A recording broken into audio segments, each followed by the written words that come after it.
Hi there, here on Worldly XP. Jeff Ritter here again with Krish Mohan. How are you today? Doing all right. Got a cup of coffee. It's nice and comfortable in the studio, so I'm doing pretty okay. How are you? Good, good. We're doing fine.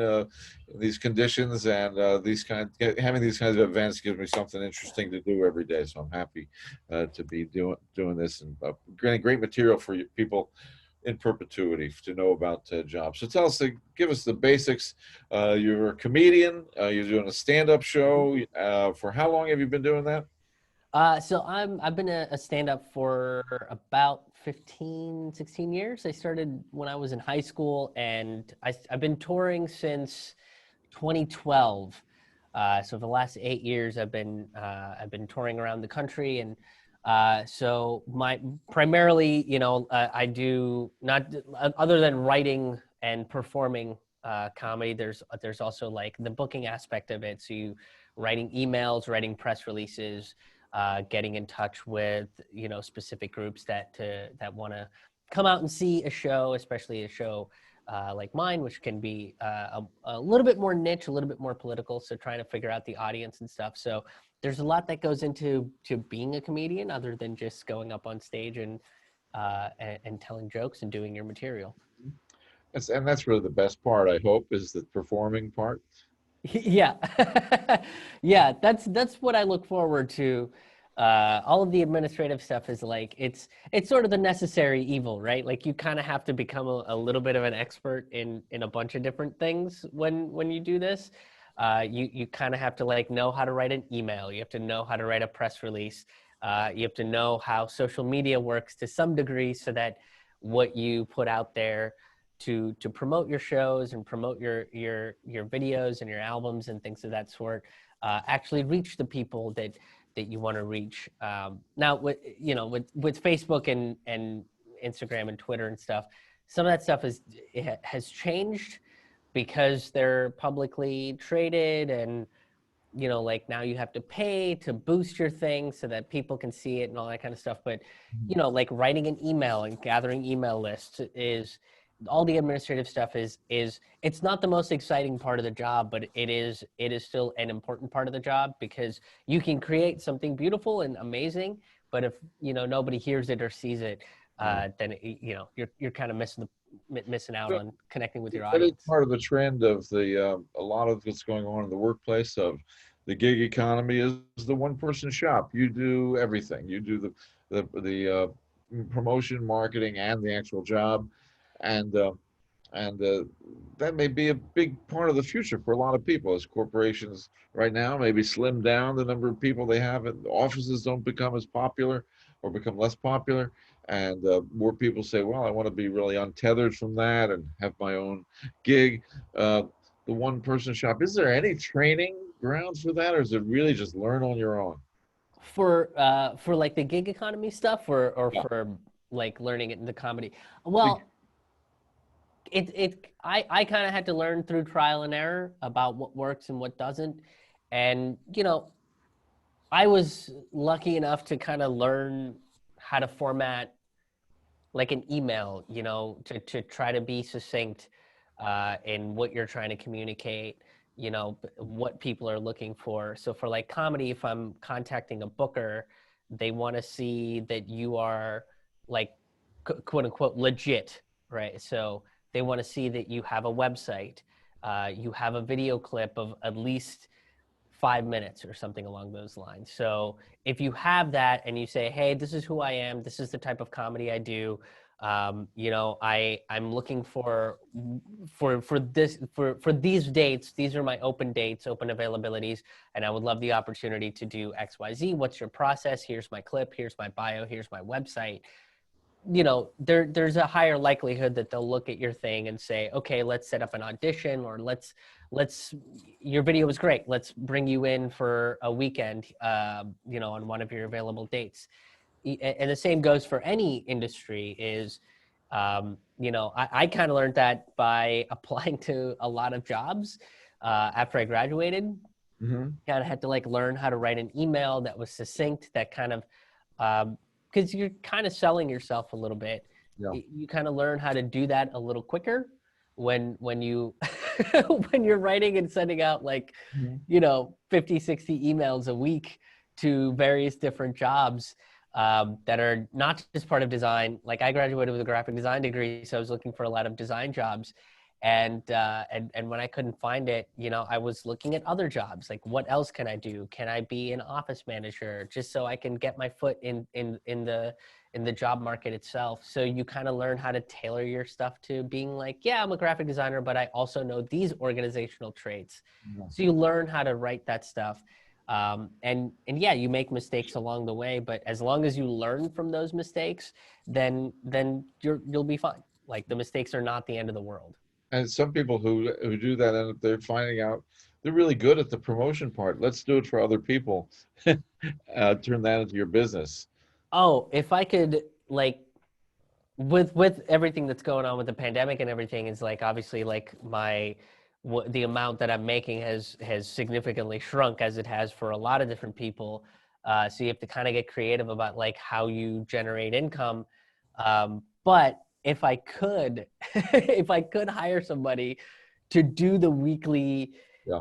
and the daily social media stuff, in a heartbeat, it would be like, here is some money. Here are things that I'm trying to promote and like talk about. You know, uh, do it. That's Like, make it sound like me. right. That eventually becomes a manager. Hmm. A little bit, yeah. You end up having like a social media manager, which I've done that for certain people and for certain like companies and stuff. Is I've managed their social media, which is part of the reason why I kind of know how to do it.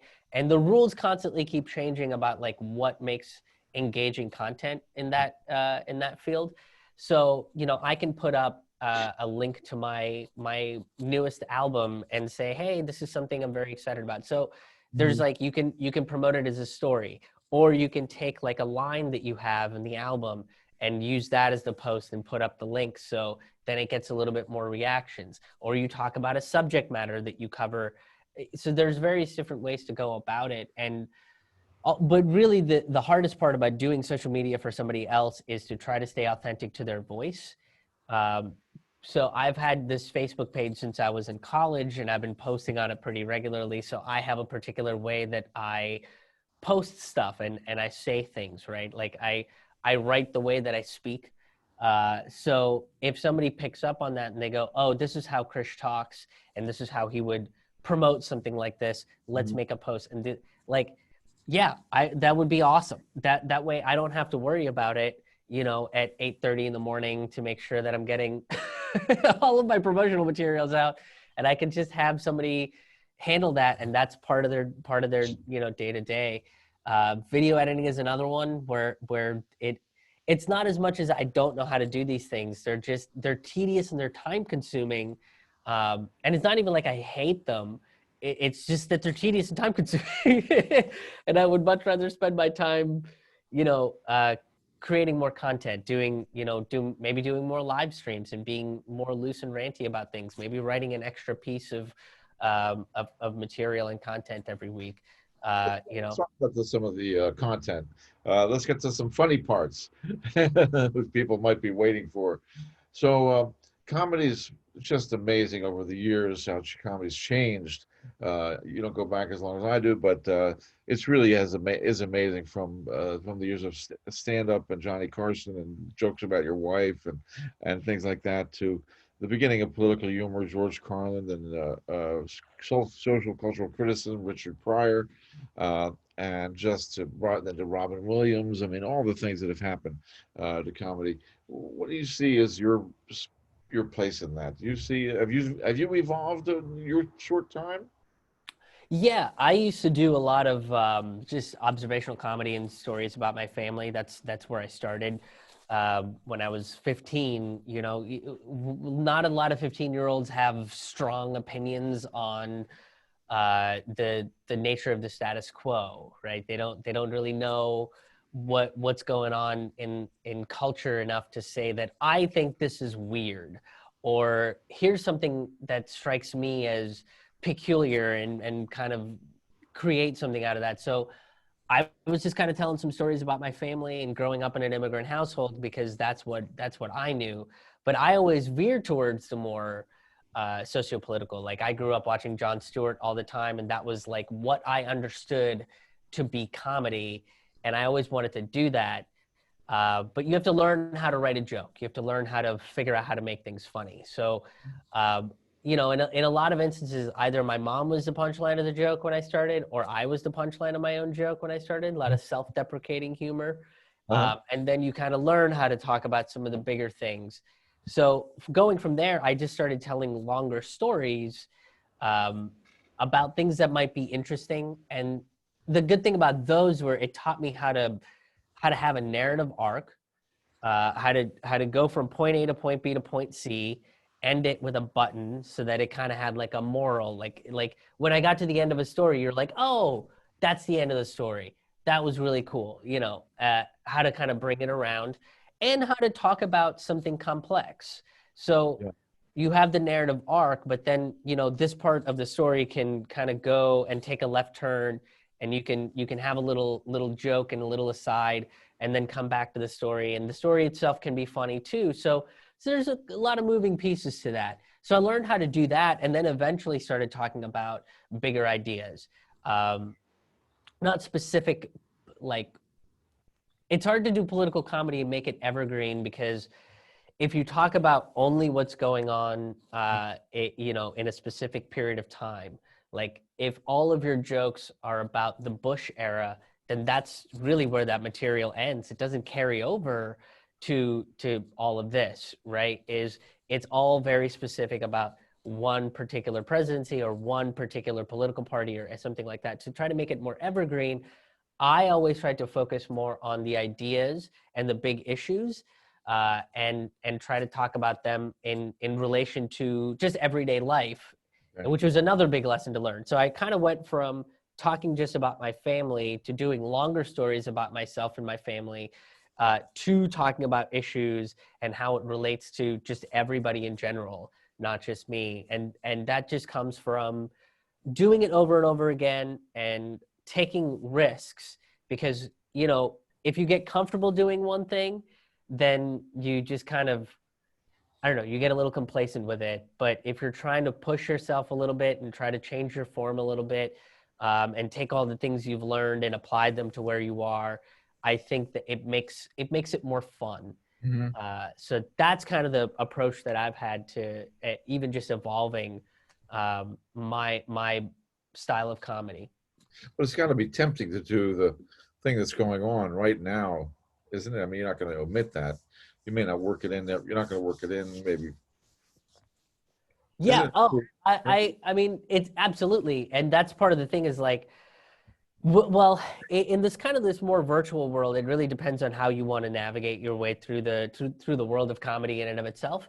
Uh-huh. But like on stage, I try to keep it more evergreen. So I don't have any Trump jokes when I do live stand up, Mhm. but I do various other things related to comedy, right? So I have two different podcasts. One is an interview podcast, and I Okay. do a little newsy segment there. So sometimes it's like the biggest, or not the biggest, but like the most interesting story of the week Mhm. might be something related to Trump, or might be related to something ridiculous that Biden did, or something along those lines. And it's like you can't ignore it. Um, and then I have another show that I do. Like the way that I've kind of shifted into the quarantine and lockdown and stuff is by doing the thing behind me, which is these are weekly shows that I do, and I write new material for them every single week, and I focus Mm. on one topic. So if the topic is economics, or if the topic is taxes, right, it becomes very difficult to ignore that the big news of the week, which is like, oh yeah, Trump didn't pay his taxes. It's like, yeah, we all knew that, and now it's confirmed. But also, here's other corporations that don't pay taxes as well, and you Yeah. can kind of use that as a jumping off point to go into it. So it's tempting, but it's also, I don't want it to be the easiest thing, and it's also like it makes a portion of the show that doesn't go beyond 2020. Yeah. or 2024. Like I would rather have people listen to it, and even if let's say in 5 years we do land into a utopia where everybody has healthcare and food and clean water and internet is accessible for the masses, and everybody, all the good stuff that we want, people can still listen to myself and Bill Hicks and George Carlin and go, man, those were some weird times, huh? Boy, it's good to have this perspective, this sort of snapshot of history, and it can be evergreen in that sense.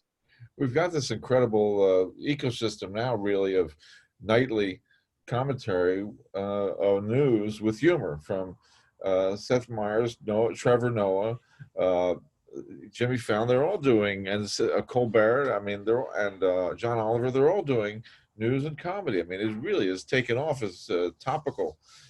Comedy is one of the biggest parts of comedy today. Doesn't it seem that way? In terms of like comedy as journalism, you mean? Yeah. Yeah, I mean, Jon Stewart, I think, is really the cornerstone of that, or rather the launching point of that. Almost everybody that you named, I think, has some kind of connection to Jon Stewart, especially Oliver and Stephen Colbert being the two biggest ones, and then Samantha Bee being the third one. And Larry Wilmore had a very poignant show that really brought race relations to the light, and unfortunately that show was canceled. And I really thought, my personal opinion is I thought Larry Wilmore should be one of the people that took over the Daily Show, but that didn't happen, and that's fine. But it is a good way of getting, I think a comedy is a good way of getting complex and pointed ideas out to as many people as you possibly can, because it makes it more fun, right? It's not just you sitting there and learning about, the separation of church and state, for example. Yeah. You're learning about separation of church and state, and you're learning about all of these events that took place in history and media and in our culture relating to this idea. But you're also seeing the absurdity and the hypocrisies, and you like the hyperbole of the situation. And sometimes you don't even have to take it that far. Like you can just state a certain thing, and the story itself is absurd enough.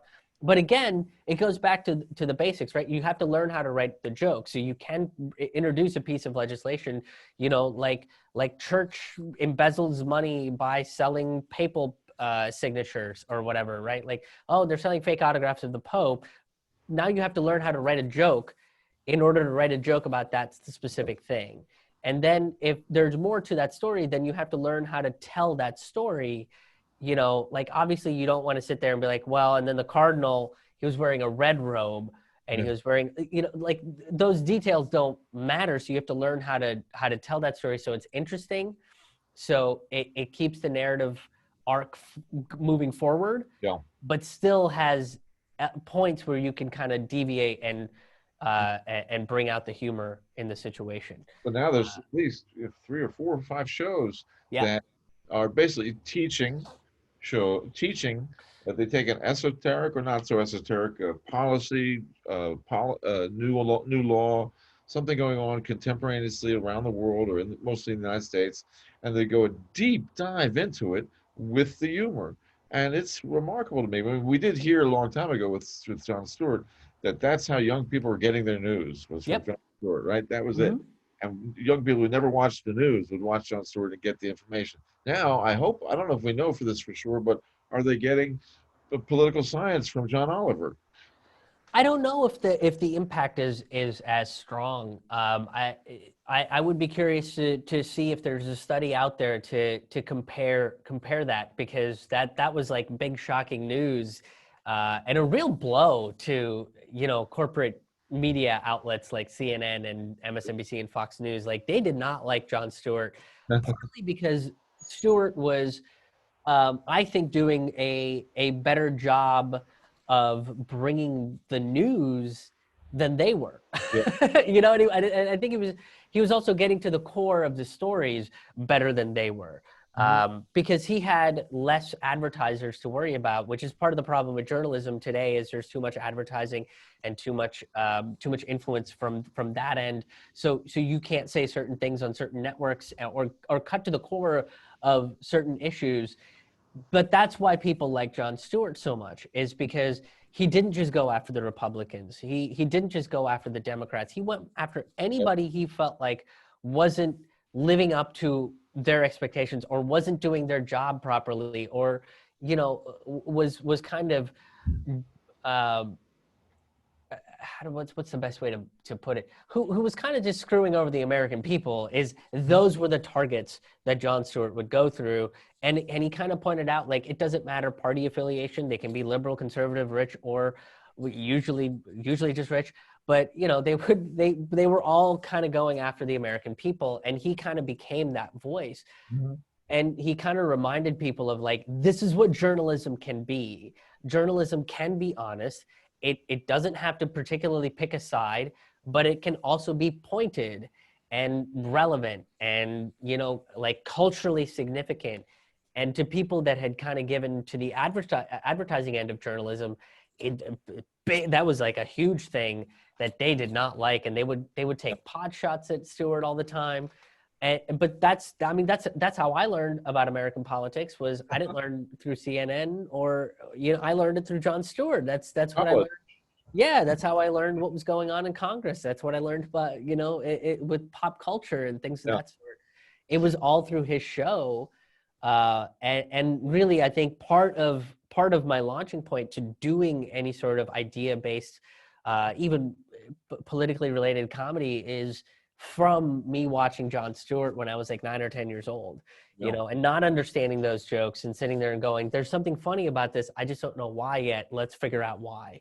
Well, we've got an interesting moment coming up really tonight, because a comedy ethics question for you, because tonight there's going to be 5, 6 different, or at least different talk show hosts doing their monologue or their opening routine, and Trump has just announced that he's got COVID-19.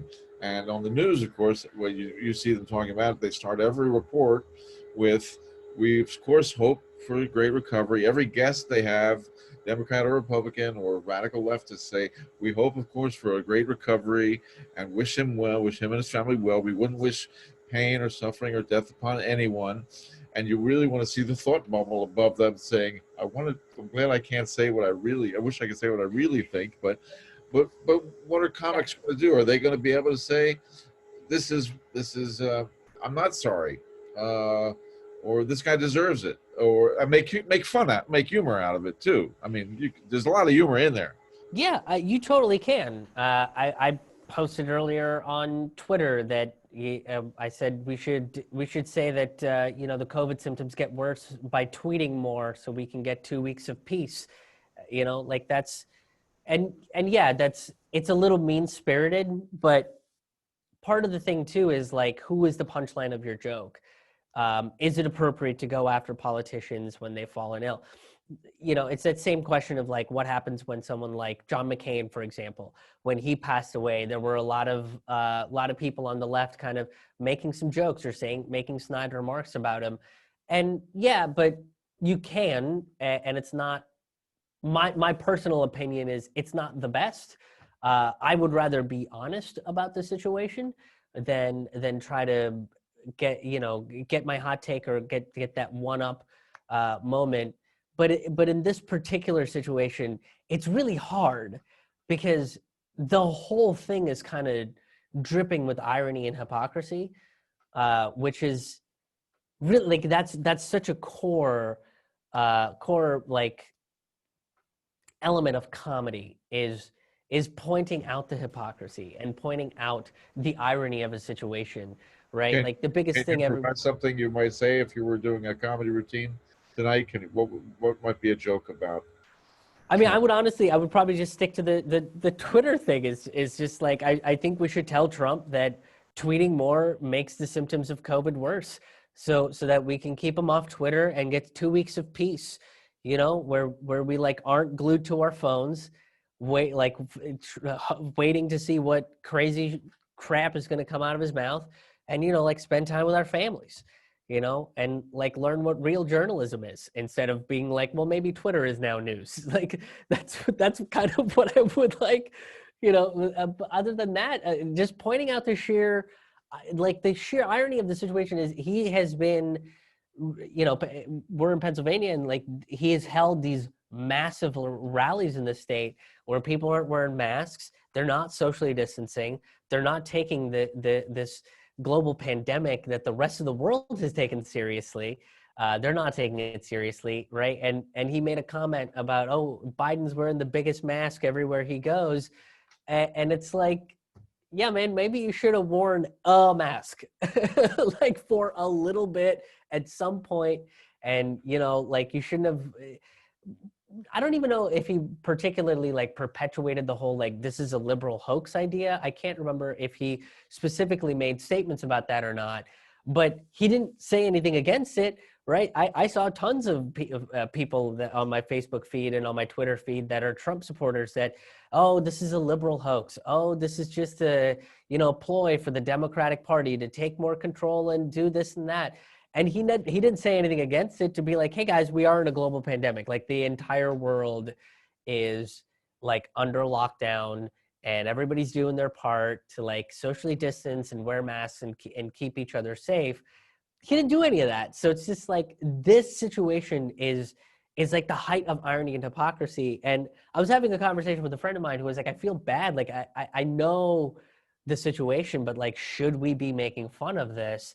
And I was like, I don't know. I kind of feel like he makes fun of, you know, I'm not big on the eye for an eye philosophy, but man, in this case, it's just like, it's really hard because I guarantee you he would not care if anybody got COVID and had somebody pass away. That, you know, like I don't think he would come out and make a statement of like, this is a tragic death that we face in our society or anything like that. I don't even think, like, Herman Cain passed away a couple weeks ago, and he tested positive after the Tulsa rally is when he passed away. And no big statements were made about, you know, how oh, this was I wish we would have socially, nothing. You know, so it's like, it's very difficult. And I understand the apprehension of somebody to make a joke in this situation because it is so serious. And if it happened to like someone like Noam Chomsky, right? I think like leftists all across the country would be devastated if Noam Chomsky contracted COVID-19 and, you know, fell ill, right? We would all be devastated. But I'm sure there would be a bunch of right-wing people that would be making fun of this, that would be saying like, oh, here, you know, whatever statements that they want to make. So it becomes really hard, and it comes down to what you personally believe in. And, you know, comics are going to make jokes, and that's kind of part of comedy. It's sort of like this double-edged sword. You can make fun of whatever you want. You can talk about whatever subject matter you want. But I think that the thing that comics have to realize, and this is all comics, whatever political leaning you're in, is somebody might get offended, somebody might get hurt by something that you said, and there are consequences to that. So you have to be prepared to face them. That's also part of free speech, right? Like, you have the right to make fun of Trump getting COVID-19, but somebody might get upset that you did that. And, you know, whether they're on the right or left doesn't really matter, but that's also their right. That's also their free speech to express, like, I think what you did was kind of shitty, for lack of a better term, right? Is like, that kind of sucks, and I expected better from you. And it's like, how do you handle that situation? If someone got offended at the tweet that I put out there, and they came out and said, hey, I think your tweet's a little cold, you know, I expected a little bit better from you. I would say, okay, you know, I understand where you're coming from, and you're right. Maybe I'll try to do better next time. Maybe I won't go after this situation. Maybe if I don't have anything nice to say about this particular topic, I won't say anything at all, right? And just kind of Twitter. Is Twitter kind of making everybody into a comedian or would-be comedian? Seems like sometimes. that's what everybody's trying to do on Twitter when during events or whenever anything happens major. Uh, is it affected comedy in a great way? I think so. I've seen a lot more people kind of structure their jokes like they're structuring a tweet, or Twitter becomes the testing ground for some comics, especially some younger comics. They'll put some tweets out and they'll see what gets some reactions, and that's great, but like, I don't know, I think I have like 1,000 or somewhere between 1,000 to 2,000 followers on Twitter, and if I tried to do that with my act, where I was like, I'm gonna post a tweet, like 4 or 5 tweets the day before my show and see which one get the best reactions, like I might get like at most 10 or 15, interactions with that. So it's not really a great barometer unless you have thousands and thousands and thousands of followers. But yeah, I think it changed the landscape of comedy a little bit, because some comedians will write some of their jokes like they're on Twitter, and it kind of goes to show like how much of a cultural relevance that social media platform has. But when I'm writing if I'm writing a joke for Twitter, sometimes it takes me a little while because the way I'll say something doesn't particularly make grammatic sense, because the way I talk is different than the way like you should write as an adult. So I'll like type it out, and then I'm like, this kind of looks weird, and I'll have my girlfriend read it, and she'll be like, Yeah. like you have to completely restructure what you're doing in order for this to make sense. So sometimes like I don't like it because I end up spending too much time on one tweet because I'm like, it's got to be structured right, and I got to get it all in 256 characters. And so I try to put some like quippy statements and stuff out there, but sometimes I do end up spending like a way too long. And I'm guilty of it too. Like I've definitely put some tweets out there and been like, I hope this is funny. I hope you guys find it. And if you do, I guess I'll do it in my next show. They do what I do. I have to rewrite it a little bit. But something viral on social media could make a big difference to a comedian today. I mean, does that get a lot of attention? It could. It could, yeah. I was just having a conversation earlier about this, about the topic of like, there's different ways of kind of reaching an audience and really getting a lot more exposure. What goes viral is, I don't even know how to measure the metrics of that. It all kind of seems pretty random. I mean, I've even had some videos that like, we'll have 20 views one day, and then I wake up the next day and they've got like 300-400 views, and it's like, what the hell happened? I have no idea. So, but it does help. When if I've got a video that has 400 views, out of that I might have picked up like 50-60 extra subscribers on a YouTube channel or something, right? So it can help, and it can spike your viewership and your fan base and stuff. But it's difficult to figure out exactly what makes something viral. So, I know comics that want to take the hot button issue, like Trump taxes came out and everybody wants to put their hot takes out there because one of them might go viral. I don't particularly think that's the right way to do comedy of any kind, even if it's like comedy on Twitter. You should just try to do something that's genuine to you and that you feel is funny and communicates the idea that you are trying to communicate. It's the same way that I think in the way old days of comedy, like in the 80s, I think a lot of comics were writing to get on a television program, to get on your Johnny Carsons and your late night TV, whatever variety show hour there was, because that means that you've made it. You have millions and millions of people that view that show that are now going to know your name, that are going to be like, oh, let's go get tickets for, like Jerry Seinfeld got his big claim to fame there, right? So that's changed now. Late night television doesn't get you as much. So to me, writing just to get on shows like that, it's got its merits and it does help, but it doesn't have the weight and the clout that it did back in the 80s.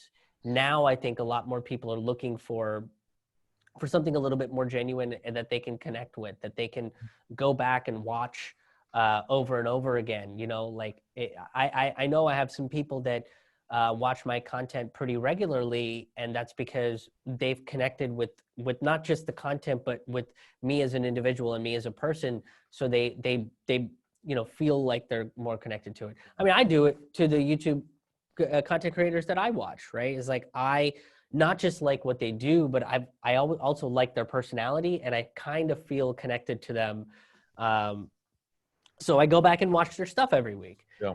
and it's kind of nice that way. So I think that's become a little bit more important than and that is partly, I think, probably how you get a viral video, right? Is somebody goes, man, I really like this guy, he's great, or she's great. You know, they're putting up some pretty amazing stuff. I've watched 5 or 6 of their videos straight, and haven't even thought about changing the thing. I'm going to send it to some friends. I'm going to send it to my mom. I'm going to send it to some of my colleagues, and then they, you know, and they pick it up, and that's just how it's steamrolled. So if you can create something a little bit more authentic, and interesting that people want to see on a regular basis, I think that dynamic has shifted. Rather than just having a great 5 minutes of stand-up comedy, it's can you create 5 new minutes every single week that has, you know, that captures people's attention. Yeah. Funny thing is, because of the changes in technology, the epitome of success is changed dramatically. I mean, Seinfeld's the example of stand-up leading to a TV show, and a lot of comics wanted to have a TV show before that and after that and since. But today it's different. There's different levels. There's different measures of success, and it may not be. It's not necessarily TV anymore, is it? No, not. I mean, you know, you're not going to see a lot of stand-up comics on TV. It kind of veered over to the Netflix world now. I mean, Netflix Yeah. was handing out, you know, stand-up specials like hotcakes at one point. I think. Um, Now, do they I take people who are? Do they make specials out of people who are fairly unknown? I mean, I've never heard of most of them. sometimes, but usually they have some kind of representation and an in. So a lot of the comics that you wind up seeing on Netflix, I think, are more like LA-based comics in the United States, LA or New York, which is where you can get a lot more representation and They've been in clubs leverage deals and stuff. and they've been in clubs a long time. They've been doing live comedy. Probably, yeah. But you're right. Is like there's a lot of comics on Netflix that I'm like I've never heard of them, but I'll check them out. Yeah. Uh, but and Netflix also went international with stand-up comedy last year, I think, or Yeah. yeah. I think 2019 they dropped like comics around the world, and it's like 8 or 9 different countries. So it kind of gives you a little bit of an understanding of like what comedy and what comedic sensibilities are in various parts of the world. So like, you know, watching a UK comic is very different than watching an Australian comic or a New Zealander comic. So it's very interesting in that sense. And the way Netflix went about doing this is like, you know, you can get a 15-minute special, a 30-minute special, or a full hour long, but the hour long ones, they kind of, they save those for people they know are going to sell. So Yeah. your Dave Chappelle's, Chris Rock's, and that was kind of my criticism is like, you know, they're going to sell, and that's really great that they're going to sell, but they're not the ones that need this opportunity. And if Netflix really wants to be this platform where you're going to push the art of comedy and put something on your platform that you can't see on network television, then why not take the risk? Right? Why not go into the you know, the DIY, the black box theaters, the listening rooms, Yeah. and take a look at a comic there and say, that's really interesting. Let's figure out how to work out a deal, you know, and give you X amount of dollars to produce this special by this time that we'll release at the end of the year. You know, and that'll be one, it'll be a lot cheaper. 2, it'll help out an independent comic. And give them a little bit much more of a boost at that point, and at the end of the day, help out touring for them. So you know, instead of them constantly grinding and having to fight that social media algorithm to to get seen a little bit more, they have this platform that's just kind of that's giving them a major opportunity. to improve their career and help them get to their goals a little bit closer. So who knows what they might do in the future? They could spin off another channel and have that be the edgier version of Netflix, because sometimes you don't see really radical things there. But they've been doing pretty amazing what they've done yeah. for comedy over the years.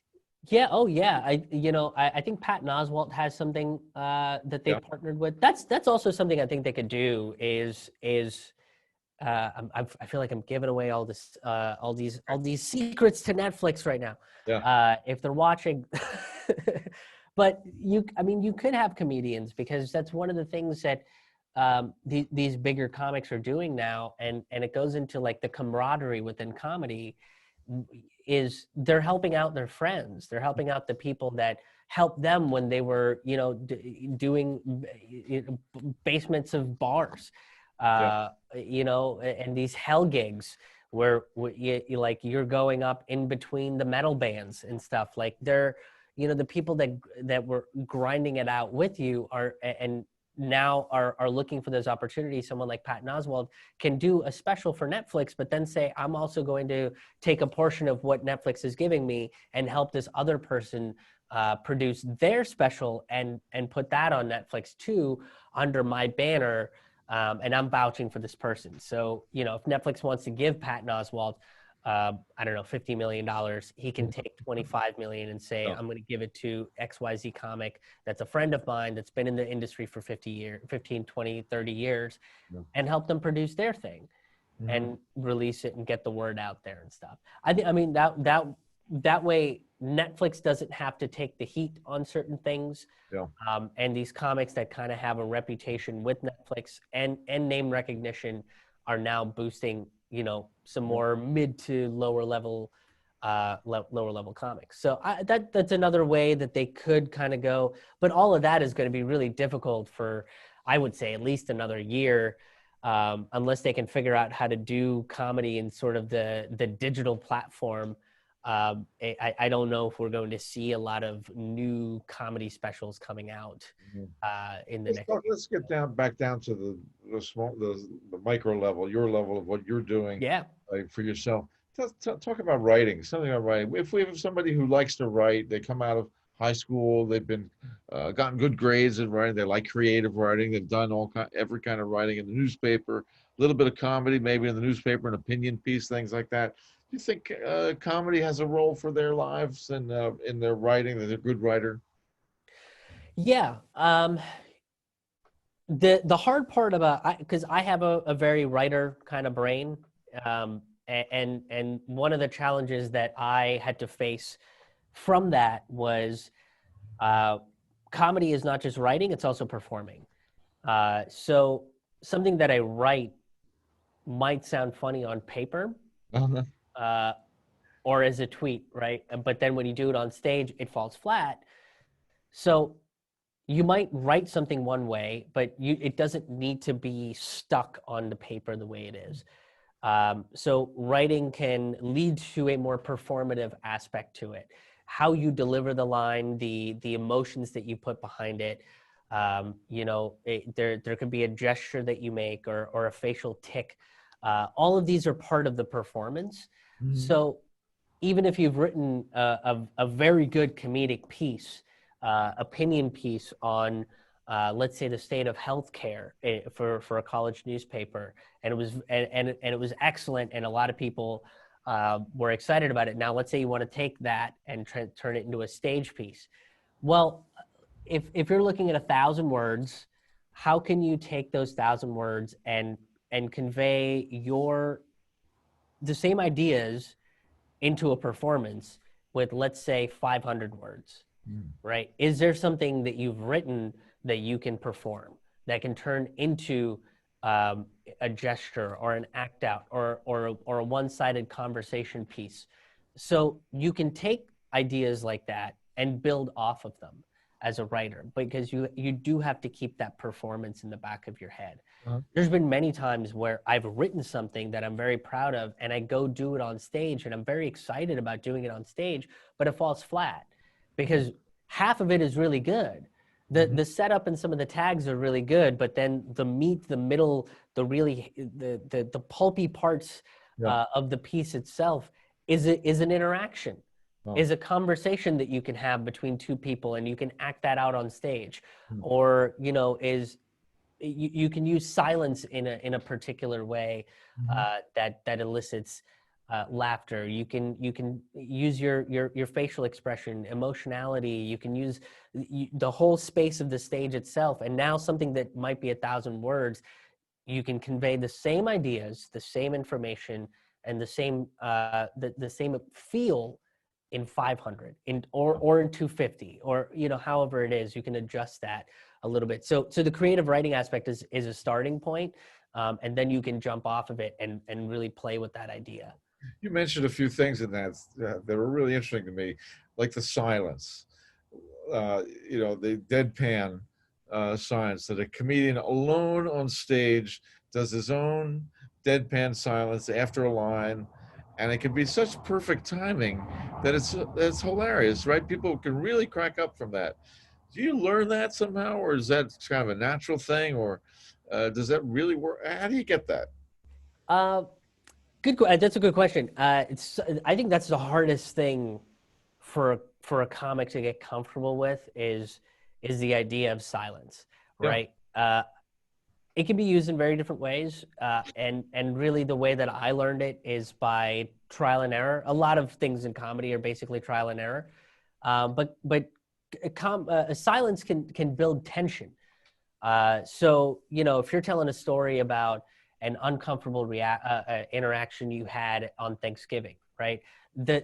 Putting yourself in an uncomfortable situation is already kind of funny, right? But let's say you're talking to a very old relative in their 80s, and they say something off color, right? And now, instead of immediately reacting to it, all you do is stay quiet, and kind of you can have an expression on your face about it, and you can extend that silence, because at this point now everybody, they might be laughing, but you're building tension. Yeah. Right? It's like, what is going to happen next?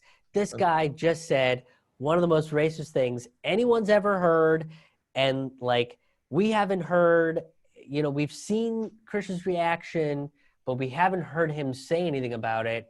Mhm. And then whatever you say next, if pertaining to what just happened, whatever that next reaction is, is going to come. it's going to hit. Yeah, it'll hit huge, because you've set up all that tension, and now you have that opportunity to just say one sentence, or even just one word, and if it's the right word, you break all that tension, right? And it can lead to a really big laugh.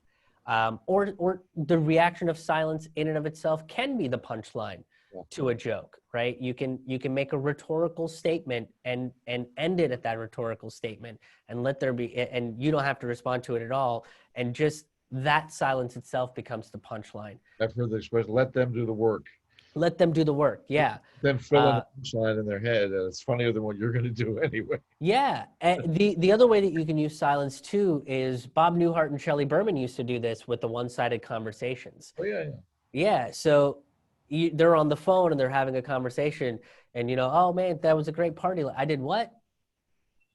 Oh, I broke, and like, that's like, oh, what are they saying on the other end? And they're filling in those gaps, and that's in and of itself is using silence as a Yeah, point. you mentioned that earlier. You mentioned the one-sided conversation, and I thought of Bob Newhart. You listen to him. I did, yeah. I used to listen to a lot of the old school guys. You gotta kind of learn where you come from. So I mean, if you're gonna do political comedy, you can't not listen to some of the folks from the 60s, right? Like, you can't you have to listen to Lenny Bruce, you have to listen to Dick Gregory, early Carlin. He's not getting very political, but he is criticizing culture. Yeah. And day-to-day life, the minutia of life. He's kind of poking fun at that. Mm-hmm. So you get to see sort of the early stages of that.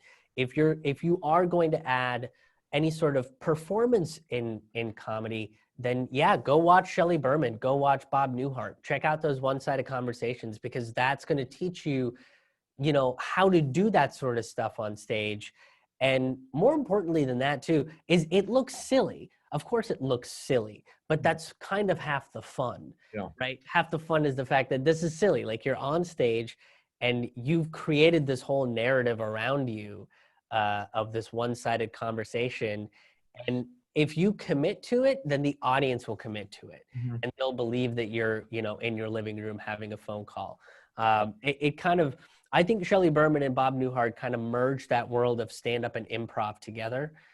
Because you have the performative elements of improv where you do have to, it's like you're reacting to someone that's not there, but it's just like you would react to another actor on stage, but you're holding the phone, not like this, but like you're actually holding a phone.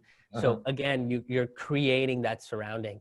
And then again, the writing is now, it is an element of creativity. It's a tool in the performance in and of itself. So.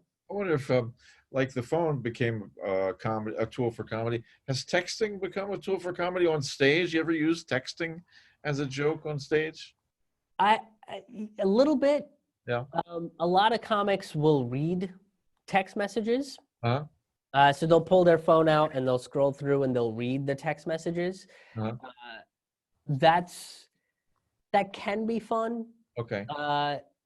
As long as it's not overdone. I think it's the same thing with the phone bit, right? Is if the phone bit gets overdone or if I have too many one-sided conversations in a show, then it's like, okay, we get it. This is, I think a good show, even if it's about a particular subject or a particular story, using these various tools within comedy, where, a very written piece, one-sided conversations, or where you play both sides of a conversation, where you do criticisms and commentary, or it's just a long-form storytelling.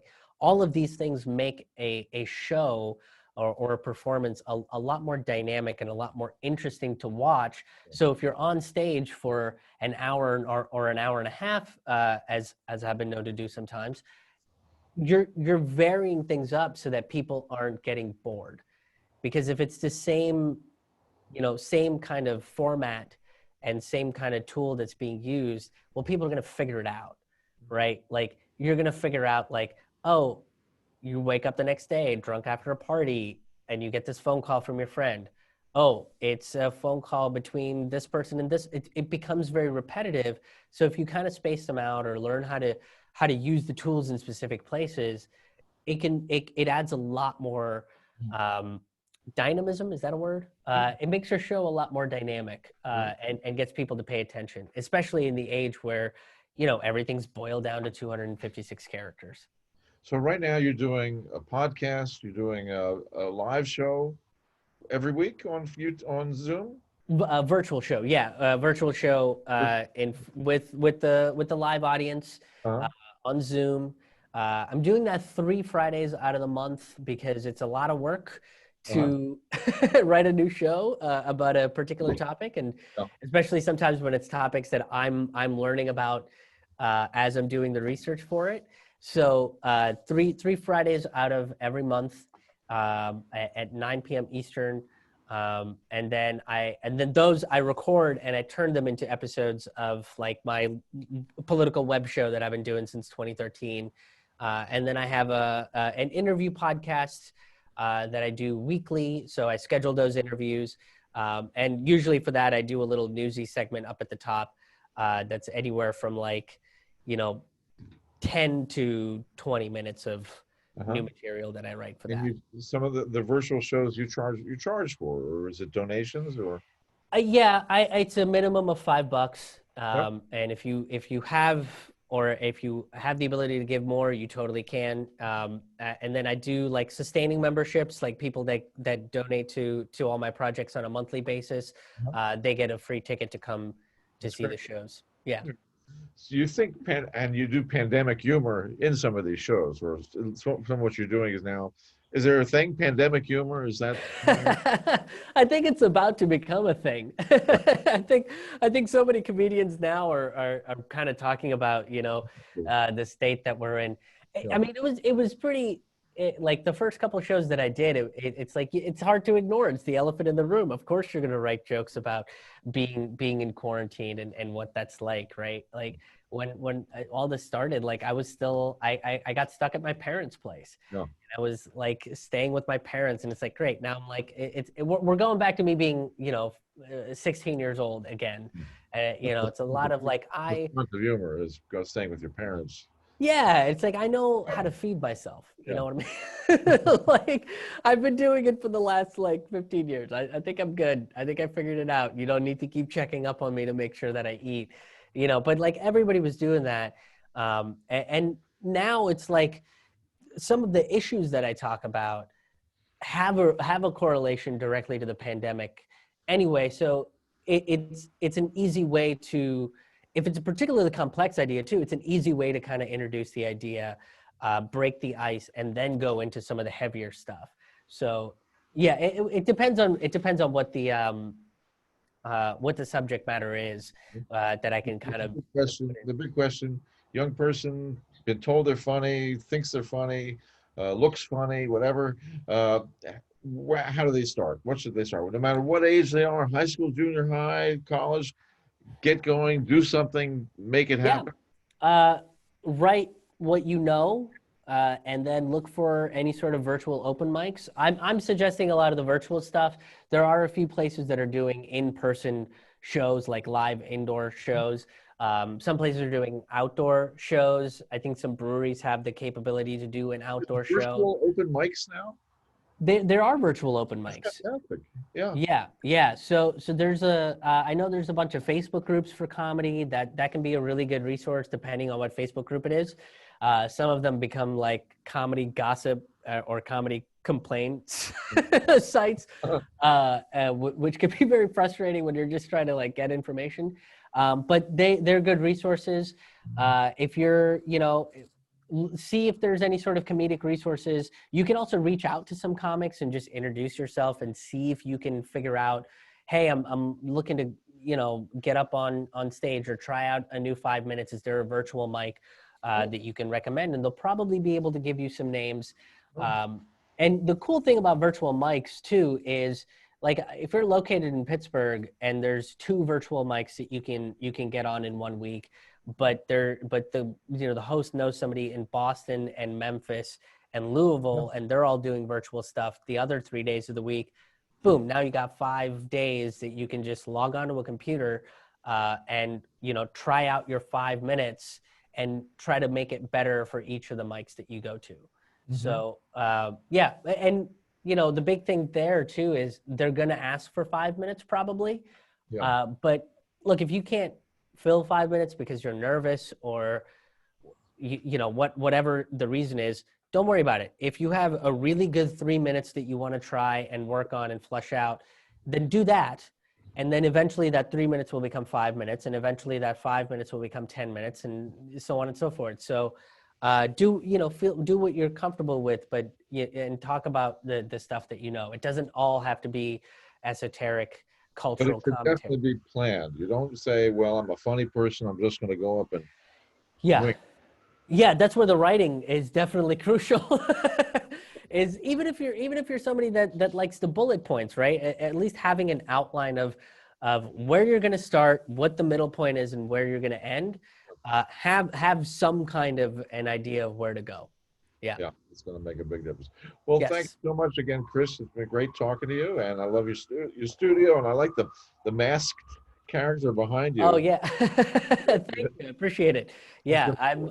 This is the new studio space where I'm doing all my work. It's part of the River's Edge Radio Network.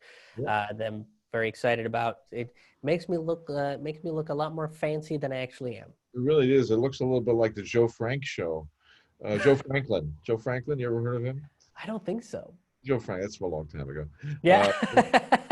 Uncle Floyd comedy show. Those are from a long time ago. But they were very DIY, looking like, what is it called? Community cable kind of TV shows.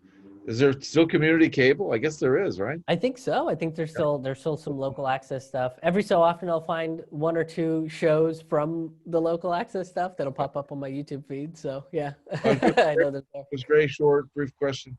10 years from now, 5 years from now, what do you see for yourself?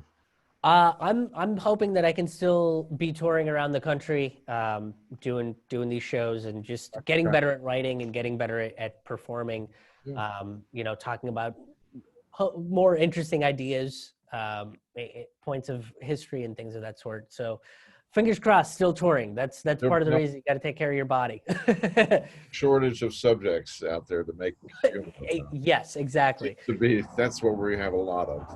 All right, Yeah. thank you so much, and you'll have your Thank you. website links attached to this, and people can go there and look at all the things they can do and subscribe and be a part of your audience and Yeah. watch what happens. Thanks Yeah. again, Krish. Thank you. Great to see you. Good to see you. Bye bye.